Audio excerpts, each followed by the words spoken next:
여러분 빌립보서를 이제 다 마쳤습니다. 마치고 제가 이제 사도행전을 돌아왔는데요. 제가 빌립보서를 공부하면서 새롭게 깨달았다 그러면 그렇고 조금 더 좀 제가 생각하고 있는 것보다 더 깊게 생각했던 것이 하나 있습니다. 빌립보서를 공부하면서 제가 새롭게 좀 깊이 생각한 것은 사도 바울이 빌립보서 교회가 헌금을 모아서 헌신했던 그 빌립보 교회를 향해서 마음을 다해서 축복했다는 사실입니다. 그러니까 저도 목사로서 그런 생각을 했습니다. 우리 교회를 위해서 또 하나님 나라를 위해서 충성하고 헌신한 우리 성도들을 위해서 내가 정말 마음을 다해서 축복해야 되겠구나. 사실 계획주의 신학이 오순절하고 좀 달라서 계획주의 신학은 오직 하나님께 영광을 강조하거든요. 성도들에 대한 축복을 하면 조금 그게 약해요. 사실 계획주의가. 저도 그런 것이 마음에 있었는데 빌립보서를 보면서 마음껏 목회자는 성도들을 위해서 축복해야 되겠구나. 여러분 자신들이 헌신하고 나서 나에게 복 주시오 이렇게 하는 건 좀 이상하잖아요. 여러분 그렇게 못하시니까 제가 여러분을 위해서 마음을 다해서 사도 바울처럼 축복해야 되겠다. 그런 거 제가 새롭게 다짐을 했습니다. 여러분 삶 가운데 작은 헌신들 하나하나까지도 하나님께서 놓치지 않고 하늘의 복으로 은혜로 충만히 채워주시기를 진심으로 축복합니다. 여러분 오늘은 우리가 이제 사도행전 7장의 말씀인데 제목을 한번 따라할까요? 선교에 대한 바울의 열정. 예. 우리는 살아가면서 다양한 열정을 가지고 삽니다. 어떤 사람은 스포츠에, 어떤 사람은 자녀 교육에, 어떤 사람은 일과 성공에 열정을 쏟습니다. 그럼 제가 어제 새벽 기도를 마치고 제 방에 올라가서 노트북을 딱 켜니까 켜면 뉴스가 딱 뜨거든요. 중앙일보의 뉴스가 딱 떴는데 제가 익숙한 사람이 눈에 딱 들어왔어요. 그 사람이 누군가 하면요. 우리 교회 제일 많은 분들이 79년생, 40대 중반들 사람은 알까 싶어요. 제 생각에 한 50이 넘어야지 알 수 있는 사람이 뉴스에 나왔어요. 누군가 하면 권노갑 혹시 들어봤어요? 권노갑. 이거 아는 사람은 조금 연수가 있어요. 권노갑. 그 사람이 중앙일보 기사에 딱 떴어요. 또 이 사람 왜 이렇게 뉴스에 났을까 하고 제가 딱 이제 궁금해서 딱 보니까 그 사람 나이가 95이에요. 95이면 굉장히 남자 나이로는 엄청나게 많이 먹었잖아요. 건너보기 누군가 하면 모르는 사람을 위해서 이야기합니다. 김대중 대통령은 아시죠? 김대중 대통령의 최측근 2인자라고 하는 대통령을 다 섬겼던 사람이 건너가고요. 근데 그 사람이 벌써 나이가 95이 됐더라고요. 신문에 나온 이유는 그의 친구들은 지금 다 어디 가 있을까요? 산에서 누워있죠. 친구들은 산에서 누워있는데 이 사람은 산에서 누워있는 것이 아니고 산에 골프장 있잖아요. 골프 파란 잔디에서 골프를 친 것이 기사가 났어요. 야, 대단하다 생각해서 그 친구들은 다 산에서 누워있는데 이 사람은 안 누워있고 파란 잔디에서 골프를 쳤다는 거예요. 근데 그것만 해도 뉴스거리가 되는데 95살 먹은 사람이 여러분 걷기도 힘들잖아요. 근데 어떻게 골프를 쳤까요? 이제 더 놀라운 것은 그분이 며칠 전에 이글을 했대요. 이글 잘 모르는 사람이 있죠. 우리 이글이 뭔가 하면요, 골프는 그 규정이 있어요. 이 긴 홀은 5번에 한 번 뻥 하고 구멍에 넣는 거고, 조금 짧은 것은 4번에 한 번 뻥 하고 넣는 거고, 짧은 것은 3번에 뻥 넣으면 그게 이제 총 72타가 돼요. 이글이란 말은 만약에 4번에 넣어야 될 뻥하고 넣어야 될 것을 2번에 넣은 것을 이글이라고 해요. 얼마나 잘 넣은 거예요? 그 이글을 했다는 거예요. 그것도 95 먹은 사람이. 저도 회사 다닐 때 골프를 해봤는데 저는 이글 한 번도 안 해봤어요. 얼마나 대단해요? 근데 그 사람 타수가 70타. 그러니까 보통 그러니까 4번에 한 번 넣고 3번에 한 번 넣고 5번에 한 번 넣으면 72타가 돼요. 그게 프로예요, 프로. 프로는 거기서 하나씩 줄여가는 거야. 근데 70타를 쳤으니까 그 사람 프로라는 거야. 95 먹은 할아버지가. 지금 차에서 누워 있어야 되는데 안 누워 있고 지금 골프 치면서. 그래서 그게 기사가 난 거예요. 스포츠에 대한 열정이 아주 대단합니다. 그래서 그 사람이 기자가 놀래가지고 찾아왔어요. 찾아와서 인터뷰하는데 의원님, 옛날 의원이었으니까 의원님 제가 사진 한번 찍을까요? 그 수영한 건 골프 한번 폼 잡아주면 안 되고 그러니까 다 폼한 걸 찍었더라고. 근데 아주 멋있게 배도 안 나오고요. 특별한 얼굴을 보니까 제가 75같이 보여요. 95이 보인 게 아니라. 제가 몇 년 전에 오래됐어요. 그분이 80이 넘었을 때 또 신문 났는데 어디에 났는가 하면 방송통신대학 영어영문학과에 입학했다는 기사가 그 사람이 80이 넘었을 때 났어요. 80 넘으면 여러분 80 넘으면 뭐 하기 싫잖아요. 그런데 방송통신대학 가서 공부했다는 거야. 지금 뭐 하고 있는지 아세요? 공부는 골프도 열심히 하고 공부하고 있는데 한국 외대에서 박사과정 김대중 대통령 사상이라는 제목으로 마지막 지금 박사과정 논문을 쓰고 있다. 열정이 대단하지 않습니까? 여러분 치매 안 걸리고 건강하게 사는 비결 공부하셔야 됩니다. 공부에 가장 좋은 거 성경 공부 가장 좋아요. 몸이 건강하게 하려면 운동하셔야 합니다. 그분은 하루에 2시간 운동한대요. 1시간 자전거 타고 1시간은 아령 들고 헬스 요거 들고 자기 몸을 만져보라는 거예요. 깜깜하다고. 그 열정 대단하죠. 여러분이니까 젊게 살고 건강하게 살려면 열정적으로 살아야 돼요. 저도 좀 나이가 젊게 안 보인가요? 다른 교회 가니까 저보다 목사님 40 후반 아니에요? 그러니까 제가 60이다 그러니까 왜? 저도 조금 열정적으로 산가 봐요. 예, 오늘 본노가 보다 더 열정적으로 산 사람 한 사람이 오늘 성경에 등장합니다. 누구예요? 예, 사도 바울. 사도 바울은 운동을 열심히 하거나 공부를 열심히 한 그 열정이 아니라 복음에 대한 열정이었어요. 복음에 대한 열정. 그런데 그 열정은 단순한 감정이나 의욕이 아니었습니다. 사명을 향한 단호한 발걸음이었고 영혼을 향한 하나님의 마음을 품은 헌신이었습니다. 오늘 복음을 향한 그 열정의 마음, 바울이 가지고 있었던 그 열정의 마음, 어떠한 모습으로 우리에게 교훈하고 있는지를 살펴보려고 합니다. 바울이 선교적 열정을 가졌는데요. 그 첫 번째는 복음을 전하는 일에 우선순위를 두는 열정이었습니다. 오늘 1절에 보니까 바울이 몇 개의 도시를 쭉 지나서 지금 마지막 데살로니가에 도착했어요. 도착하자마자 그가 찾은 곳이 회당이었어요. 여러분 여행의 피곤함, 육체적인 고통, 도시의 두려움도 그를 멈추게 하지 못했습니다. 그에게 가장 중요한 것은 복음을 전하는 것이었습니다. 그리고 1절 보니까 1절에 뭐라고 그랬는가 하면 그들이 그랬잖아요. 복수죠. 한 사람이 아니라는 거예요. 그들이 누굴까 하면 빌립보에서 남겨졌던, 그러니까 사도행전을 썼던 그 저자 누가는 빌립보에 남겨져 있었어요. 세 사람이 왔어요. 세 사람은 누굴까 하면 뭐 잘 알겠죠. 바울과 실라 그리고 디모데가 이제 데살로니가에 도착했어요.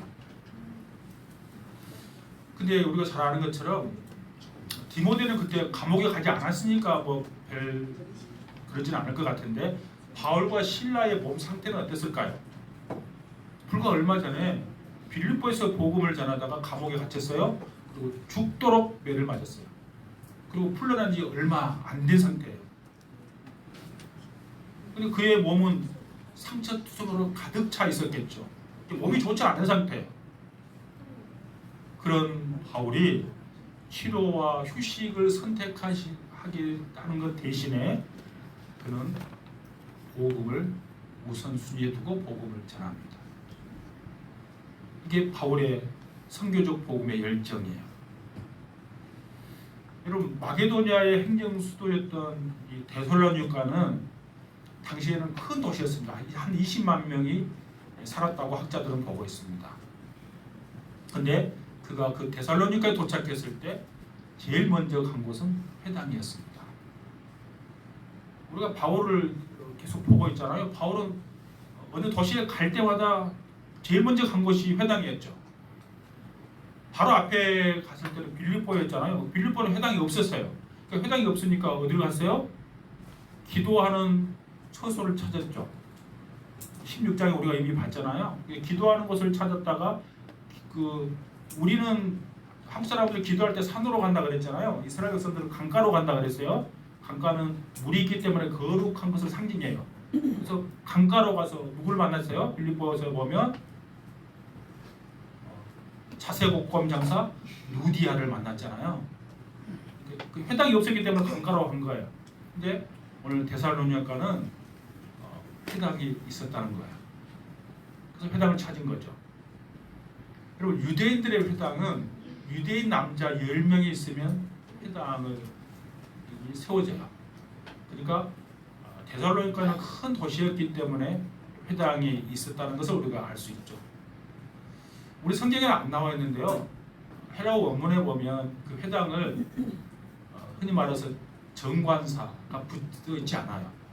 그러니까 영어로 말하면 더라는 정관사가 없기 때문에 회당이 하나만 있었던 것이 아니라 몇 개가 있었다는 것을 우리가 추정해 볼 수 있어요. 여러분 유럽 지역에 왜 회당이 이렇게 뿔뿔이 흩어져 있었을까? 여러분 좀 생각해 볼 필요가 있어요. 그것은 이스라엘 역사에서 생각해 보면 알 수 있어요. 이스라엘 회당이 왜 유럽 지역에 뿔뿔이 흩어져 있는가 하면 이스라엘 백성들이 바벨론의 포로 시킬 때 바벨론이 어떤 정책을 썼는가 하면 이스라엘 백성들을 흩어버리는 정책을 썼어요.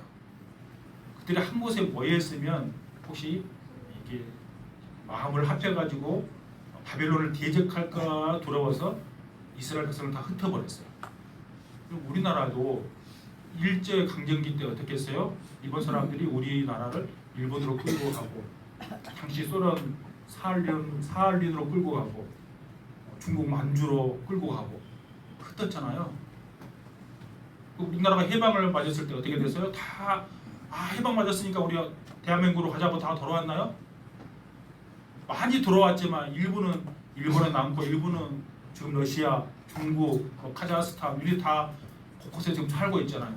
그런 것처럼 바벨론으로부터 이스라엘 백성들이 해방을 맞았지만 다 이스라엘로 돌아온 것이 아니고 곳곳에 남아 있었어요. 그것을 흩어진 유대인들 그렇게 표현해요. 여러분 우리가 요한복음에 제가 강의를 할 때 여러분 말씀드렸잖아요. 6월절이 되면 그 흩어진 유대인들이 다 어디로 와요? 예배드리기 위해서 예루살렘으로 다 모아져 오는 거죠.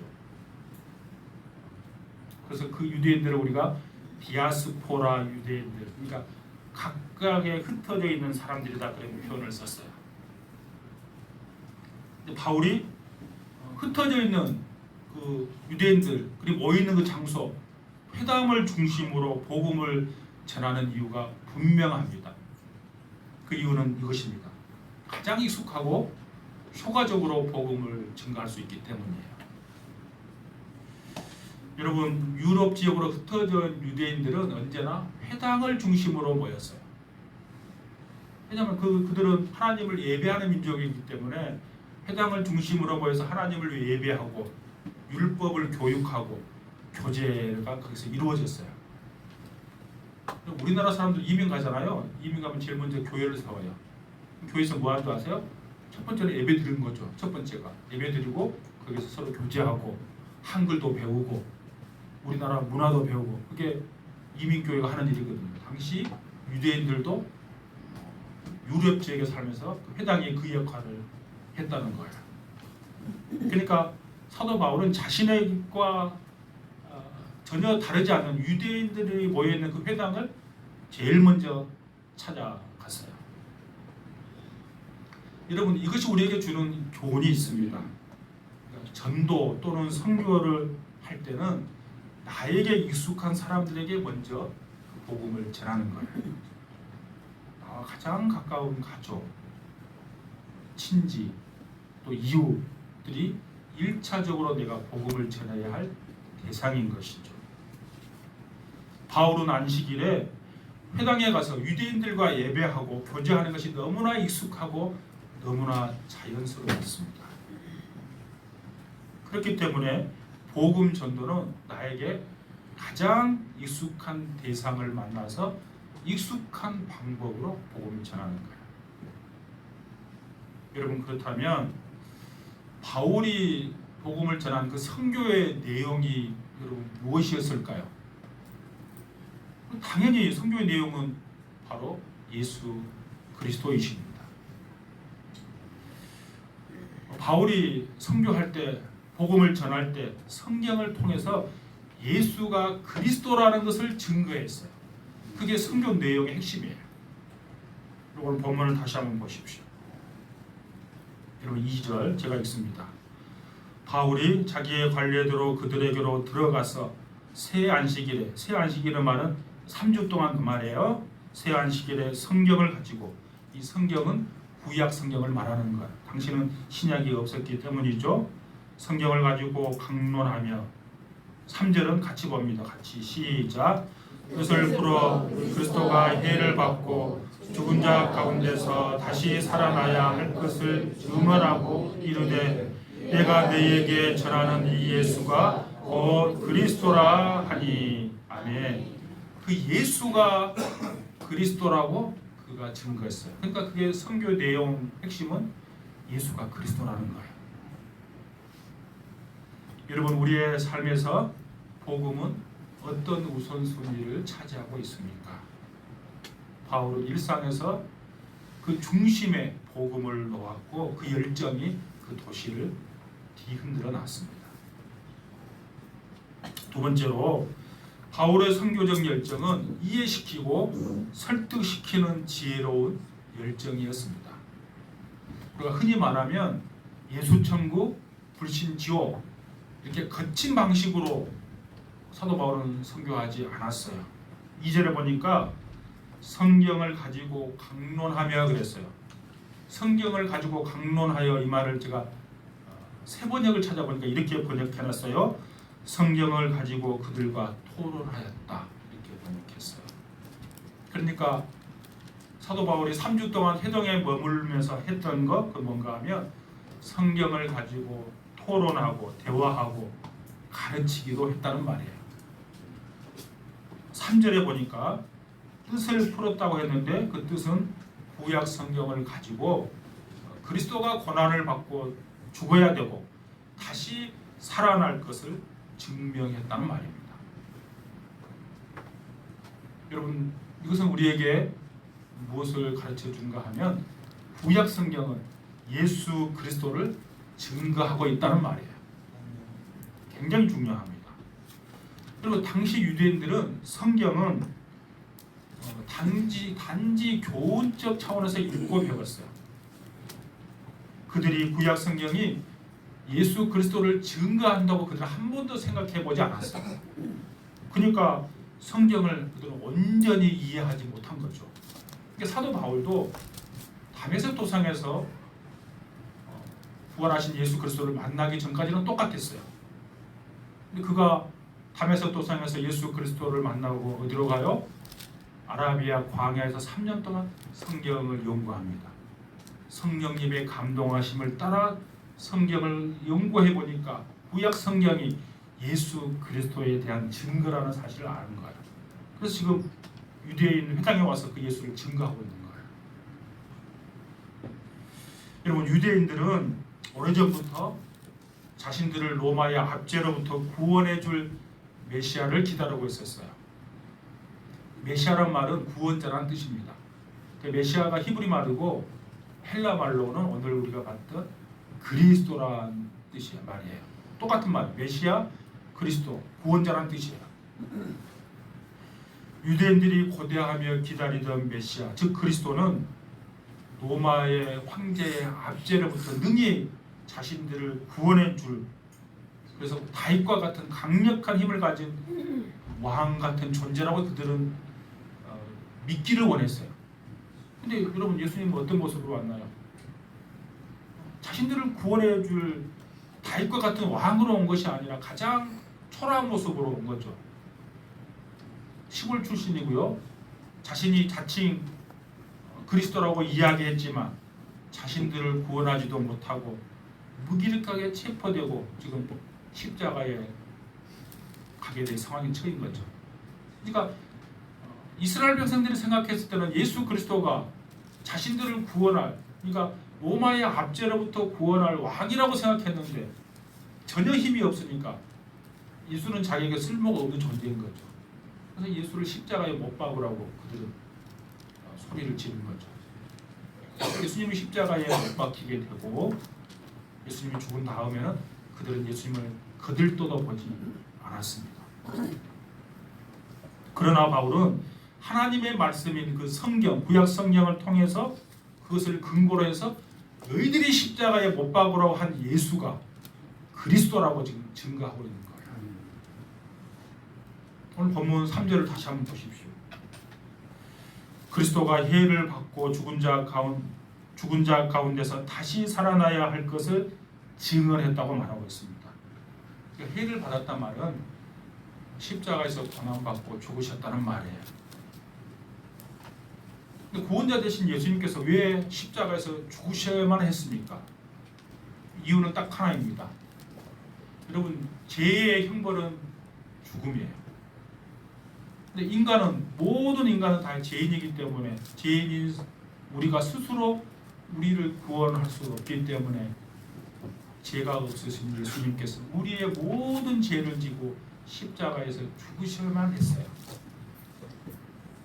오늘 다시 살아났다 그랬는데 왜 예수님은 다시 살아나셔야 했을까요? 우리의 죄를 짊어지고 십자가에 죽으면 그것도 감사할 일이지만 만약에 예수님이 다시 살아나지 않는다면 우리에게 영생이 없기 때문이에요. 예수님께서 부활의 첫 열매가 되셨듯이 예수님을 믿는 모든 자는 예수님의 뒤를 따라서 다시 부활의 생명을 누리게 될 것입니다. 우리에게 영생을 주시기 위해 예수님은 부활하신 거예요. 그래서 바울은 그리스도께서 반드시 죽으셔야만 했고 그 그리스도께서 죽은 자 가운데서 다시 살아나야 할 것을 증언하고 오늘 본문에 본 것처럼 이 예수가 곧 그리스도다라고 결론을 맺고 있습니다. 바울은 단순히 외치기만 하지 않았습니다. 성경을 풀어서 설명하고 증언하고 설득했습니다. 그의 열정은 뜨거웠지만 지혜롭게 인내심을 가지고 그들에게 복음을 전했습니다. 오늘 우리는 어떤 방식으로 복음을 전하고 있습니까? 감정만 앞세우는 열정이 아니라 듣는 이의 눈높이에 맞는 복음 증거가 중요합니다. 그리고 어저께 우리 모여서 예수교회 관련돼서 제가 이제 서론 부분으로 앞으로 이렇게 어떻게 전도해야 될까 이거 말씀을 나눴어요. 제가 그 말씀을 드렸어요. 이제 21세기의 복음 전도 가장 좋은 툴이 뭔가 하면 21세기 사람들의 눈높이에 맞춰서 복음을 증거해야 된다고 그랬잖아요. 그래서 온택 스마트 전도법, 그러니까 세상이 과학화되고 이성화되니까 그 사람들의 눈높이에 맞도록 복음을 전달한 것이 지금 제가 대학원에서 공부하고 있는 온택 스마트 전도법입니다. 열정적으로 복음을 전하는 것도 중요하지만 더 중요한 것은 복음을 받아들이는 사람의 눈높이에 맞게 전하는 것이 중요한 거죠. 사도 바울은 그렇게 복음을 전했다는 거예요.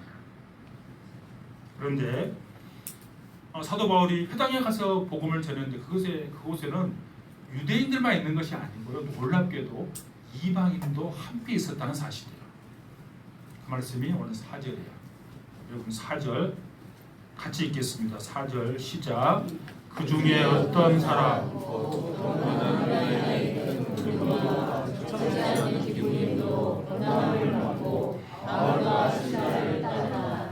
아멘.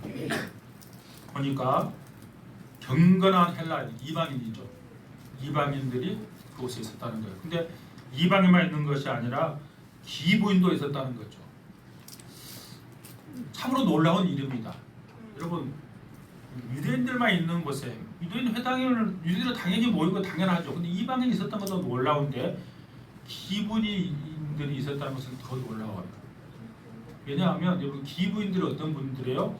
사회적 지위가 있고 좀 잘 살고 기태가 나는 권세를 누리고 있는 부인들 있잖아요. 그 부인들이 사도 바울이 전한 말씀을 듣고 바울과 신라를 따랐다 그 말은 예수 그리스도를 믿었다 그 말이야. 그건 놀라운 일이에요. 왜냐하면 그리고 기부인들은 권세, 돈도 있고 지위도 있으니까 부족함이 없어요. 안락한 생활을 누리고 있는 사람들이에요. 아쉬움이 없는 사람들이죠. 당시 예수 믿는다는 것은 뭐예요? 잘못하면 자신의 모든 재산 다 잃게 되고요. 지위도 다 잃게 되고 심하면 죽음까지도 불사해야 되는 것이 당시 예수 믿는 사람들의 삶이에요. 그런 위험 요소가 있음에도 불구하고 기부인들이 예수님을 따랐다는 거예요.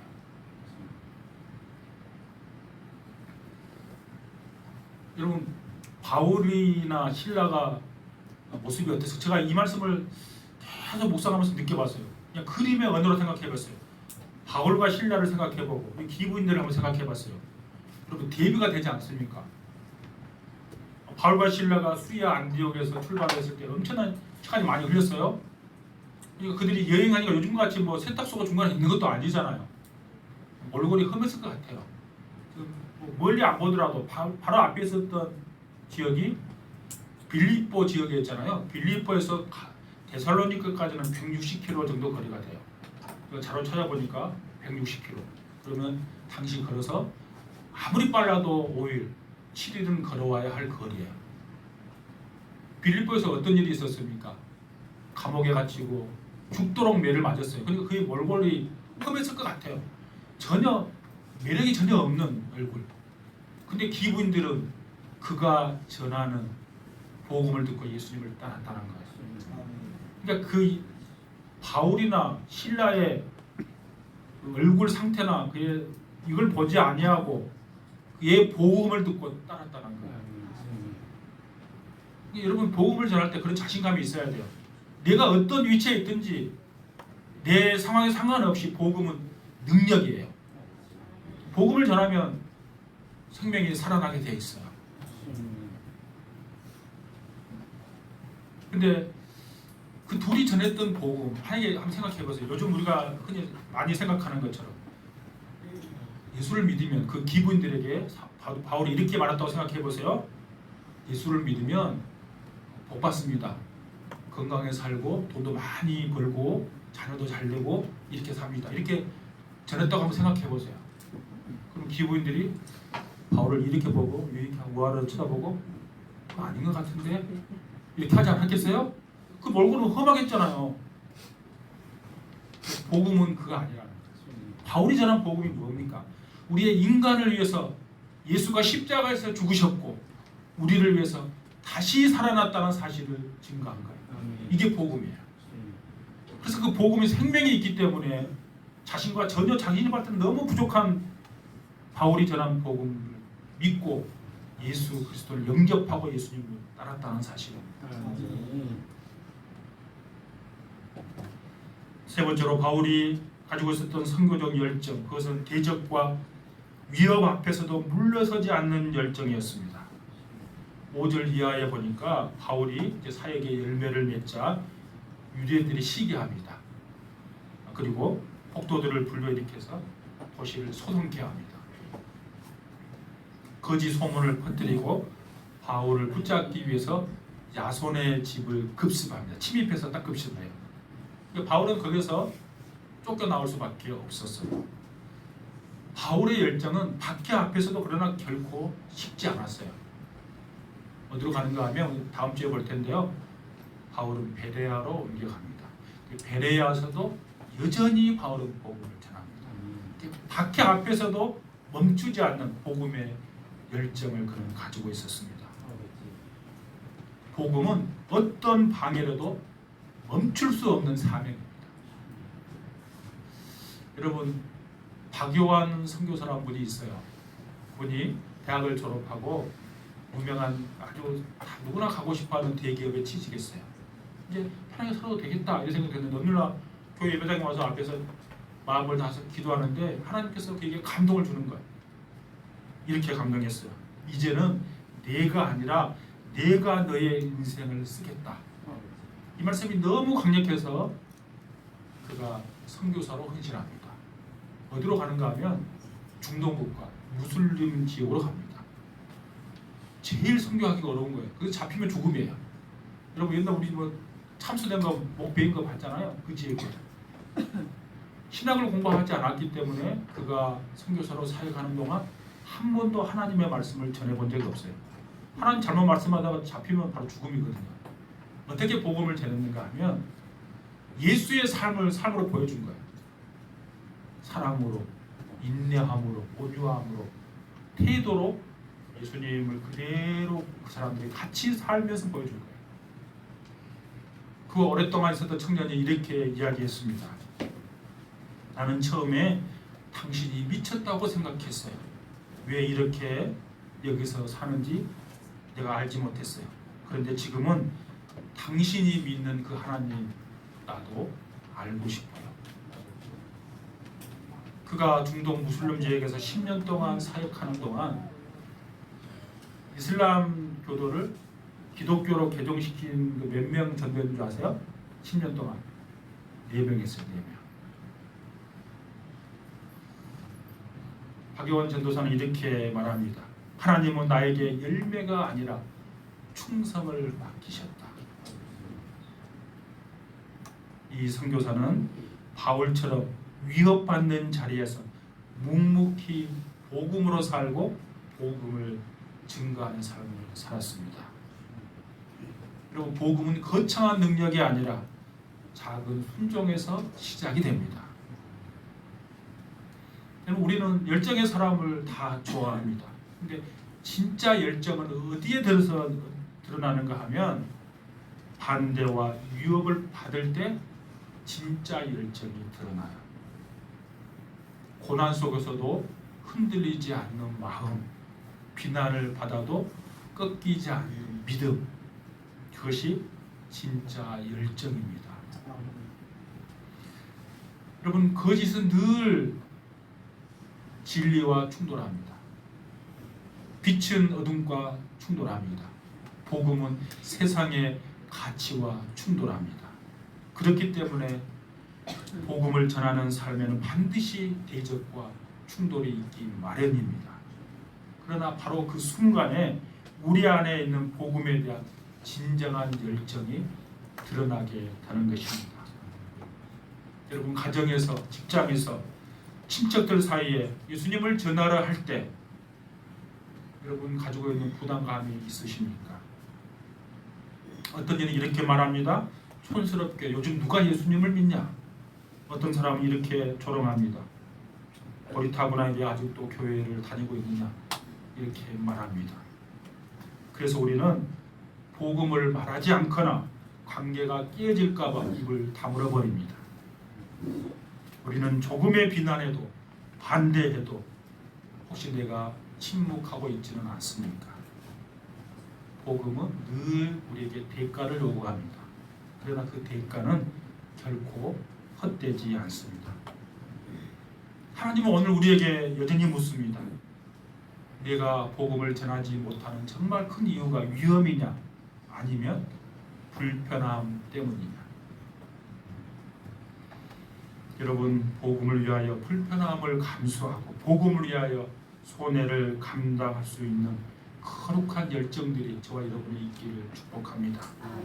우리의 삶 속에 바울처럼 복음 앞에 헌신하고 살아가고 있는지 우리를 한번 뒤돌아볼 수 있기를 원합니다. 복음으로 변화되지 않는 시대, 오히려 조롱과 반대를 받는 현실 속에서도 우리는 여전히 예수가 그리스도라고 담대히 전해야 할 줄로 믿습니다. 왜냐하면 예수가 생명이고 예수가 능력이기 때문입니다. 그 복음의 열정을 회복하는 저와 여러분 다 될 수 있기를 축복합니다.